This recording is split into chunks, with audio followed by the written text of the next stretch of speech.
Bonjour à tous, j'espère que vous allez bien. On se retrouve aujourd'hui pour une analyse générale du marché, où on va essayer de déduire si on se retrouve ou pas sur la fin de la baisse qu'on a subie. Spoiler alerte, je pense que oui, mais on va voir ça tous ensemble. On va donc d'abord commencer cette analyse en regardant un peu ce qui se passe au niveau de la dominance du Bitcoin face aux alts. Comme on voit pour l'instant, on continue toujours de bien casser par le bas le triangle de compression qu'on avait dessiné sur le momentum, signe qu'on est vraiment tout proche d'un gros mouvement baissier qui ferait descendre la dominance du Bitcoin au profit des alts. Donc ça voudrait dire qu'on est vraiment proche d'une alt season. Comme on voit, on aurait vraiment alors du coup bien dessiné ici notre petit M de retournement baissier avec le petit rebond qu'on a fait. Et maintenant, ce qu'on attend, c'est de vraiment casser bien fort ici pour bien dessiner notre mouvement baissier. Et ensuite, on devrait descendre en escalier comme on avait fait ici. Et l'objectif, il est très simple, c'est de casser au moins les 35% de dominance sectorielle. Parce que comme on avait dit, le Bitcoin, depuis sa création jusqu'à nos jours, n'a pas vraiment évolué. Alors que depuis le dernier bull run jusqu'à nos jours, les altcoins ont largement évolué. Donc il y a vraiment aucune logique dans le fait que le Bitcoin a repris de la dominance depuis son dernier bull run. Donc maintenant, je pense sincèrement qu'on est proche d'une alt season qui va corriger tout ça et on devrait voir un Bitcoin beaucoup plus bas au niveau de la dominance sectorielle. Maintenant, on se retrouve sur le graphique du Bitcoin contre le dollar en hebdomadaire et on s'était quitté la dernière fois en plaçant notre Fibonacci de sa base de son mouvement parabolique jusqu'à son dernier sommet. Et on avait remarqué que tant qu'on restait au-dessus des 0.382, il n'y avait pas de quoi s'inquiéter. L'objectif, il était très simple, c'était de continuer à casser plus haut. Ici, ce qu'on voit juste, c'est une simple correction qui fait peur un peu tout le monde, comme elle nous a pris vraiment au dépourvu et qu'elle était assez puissante. Mais en soi, tant qu'on ne casse pas les 0.382, il n'y a pas de quoi s'inquiéter. C'était dit aussi que dans le pire des cas, on pouvait descendre jusqu'aux 37 500$, faire un petit WR monté. Et ce que j'ai remarqué qui était intéressant, c'est que si on plaçait notre Fibonacci de la base de son dernier mouvement jusqu'à son sommet, on voit déjà que les 0.38 on les avait déjà bien méchés avec cette baisse et qu'on se trouve bien au-dessus. Donc maintenant, on pourrait potentiellement déjà avoir cette baisse qui aurait terminé et maintenant on pourrait déjà commencer à avoir des nouveaux sommets d'ici 1 à 2 semaines, le temps de laisser un peu reposer le RSI et le cours. Maintenant, on se retrouve sur le même graphique mais en journalier. On va regarder un peu ce qui se passe au niveau du RSI. Si on place notre Fibonacci de sa base ici jusqu'à son plus haut, on voit que précédemment, on avait été bien dans la zone de rechargement. On avait dessiné ici un petit W, signe qu'on reprenait de la force après cette consolidation. Et ensuite, on avait été revoir des nouveaux plus hauts. Maintenant, on peut faire pareil avec le nouveau plus bas et son nouveau plus haut, juste ici.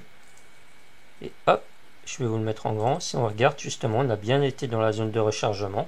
Donc maintenant, qu'est-ce qu'on attend de voir ici comme structure? C'est juste essayer de voir un rebond comme on est en train de le faire, une petite correction et un nouveau rebond qui casserait le nouveau sommet ici. Une fois qu'on aura cassé ce sommet, on aura vraiment le signal comme quoi la correction elle est bien terminée. Et alors maintenant, on aurait pu aller voir des nouveaux plus hauts. Donc maintenant, c'est vraiment ce qu'on va devoir regarder en journalier. Dès qu'on aura vu ce nouveau W se former, ça sera vraiment un signe que la correction est bien terminée et on pourra aller voir maintenant des nouveaux sommets. Au niveau d'Ethereum, c'est pareil. Tant qu'on reste bien au-dessus des 0.382 ici, il n'y a pas de quoi s'inquiéter. L'objectif, il sera simple, c'est de casser le précédent sommet. On reste bien en tendance haussière. Et alors, pareil que le Bitcoin, si on place depuis sa dernière correction jusqu'à son nouveau sommet, on voit qu'on a bien méché 0.382, qu'on se trouve bien au-dessus. Donc si on clôture comme ça, on pourrait bien se dire que la correction elle est déjà terminée et que d'ici quelques semaines, le temps que le cours se repose un peu, on aura des nouveaux sommets qui vont se former. Mais on ne devrait pas aller beaucoup plus bas qu'actuellement. Maintenant, on peut faire pareil que le Bitcoin, une analyse journalière du RSI. Et alors si on place de son plus bas jusqu'à son sommet, on peut remarquer qu'on a frôlé les 0,886. Donc c'était vraiment la dernière zone pour nous protéger d'une baisse. Et alors ici maintenant on a notre rebond. Et maintenant, pareil que le Bitcoin, ce qu'on attend, c'est que maintenant qu'on a ce petit rebond, on a une petite correction, et ensuite qu'on remonte en cassant ce sommet pour nous dessiner notre W, et ça sera vraiment signe que la tendance de la correction est bien terminée, et on pourra aller voir des nouveaux sommets. Et maintenant, pour clôturer cette analyse, on se retrouve sur le graphique de la capitalisation totale des altcoins, et alors on voit bien qu'ici on a bien méché le 0.382 sans les casser, depuis on a bien remonté, donc voilà, c'est bien. À ce niveau-là, la tendance haussière, elle reste bien d'actualité. Maintenant, on voit qu'au niveau du RSI, on a un peu corrigé et c'est tant mieux. Ce qui serait bien maintenant, c'est de clôturer cette semaine ici dans le rouge. Ainsi, au moins, le RSI aura bien reposé. Et ainsi, au moins, on recommence une nouvelle semaine avec une nouvelle hausse. Et le RSI, maintenant, il pourra recommencer à continuer un petit peu plus haut. Mais il faudra quand même faire gaffe parce que, comme on voit, on reste quand même dans des zones de survente totale.